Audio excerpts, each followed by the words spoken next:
ગઈકાલે ઇક્વિટીમાં મેં એક ટ્રેડ બનાવ્યો હતો. એની પહેલાં મેં HDFC બેંકમાં એક ટ્રેડ બનાવ્યો હતો, જેમાં મારું સેટઅપ એકદમ સિમ્પલ હતું.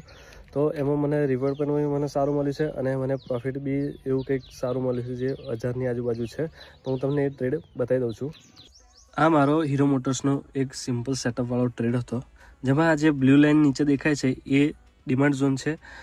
ડિમાન્ડ ઝોનનો મને અહીંયા આગળ એક સેટઅપ મળ્યો હતો. અહીંયા ડિમાન્ડ ઝોનથી માર્કેટ અપ ટ્રેન્ડમાં હતું અને અહીંયા જે તમને ગ્રીન લાઇન દેખાય છે એ રેઝિસ્ટન્સ લેવલ હતો. તો હું ખાલી વેઇટ કરતો હતો કે આ રેઝિસ્ટન્સ લેવલ ક્યારે બ્રેક થાય છે અને મારું ટ્રેડ એન્ટ્રી બને છે. તો જેવું આ રેઝિસ્ટન્સ લેવલ બ્રેક થયું તો મેં માર્કેટના એન્ડિંગમાં ટ્રેડ પ્લાન કર્યો અને ટ્રેડ મેં લીધો અને આજના માટે મેં હોલ્ડ કર્યો હતો કે મારે જોવું હતું કે આજે માર્કેટ કેવી રીતના ઓપન થાય છે અને આજે સ્ટોક કેવી રીતના ઓપન થાય છે.